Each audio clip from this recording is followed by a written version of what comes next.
उन्मोचन 2 दिन पूर्व पूर्वतन मंत्री स्वर्गत दामोदर राउतर प्रतिमूर्ति को भांगी वन विभाग। जगतसिंहपुर जिला सियाली बेलाभूमि निकट में बालीजात्रा कमिटी पक्षर निर्मित प्रतिमूर्ति को वन विभाग भांगी देछि। यह प्रतिमूर्ति आसंता काली उन्मोचन हेबाकु धार्य होइतिला। एथि निमंते निमंत्रण पत्र मध्य बंटा सरिथिला। तेबे जंगल जमी रे बिना अनुमति रे प्रतिमूर्ति निर्माण होइतिला बोली जणा पड़िछि। एनै वन विभाग प्रतिक्रिया मिली पारि नथिबा बेले ए घटना को नै स्थानीय अंचल रे असंतोष देखिबाकु मिलिछि। बीजेपी सांसद विभू प्रसाद तराई ए घटना को दुर्भाग्यजनक बोली कहबा सह राजनीतिर ऊर्ध्वरे रही चिंता करबा आवश्यक बोली कहिसेंति।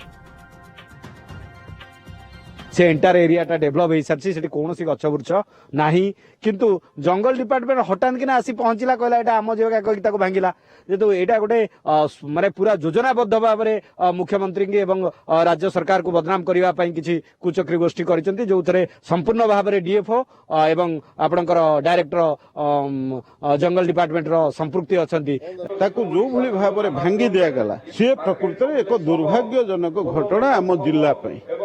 एवं मु जेतबेले गला काली एक कथा जानिली जे सरकार जंगल विभाग तरफ से बाधा अच्छी तेणु से दृष्टिकोण मु डीएफओ सहित व्यक्तिगत भाव में आलोचना कर ये राजनीति टू ऊर्ध्वरे रही आमे अंततः चिंता करवा उचित।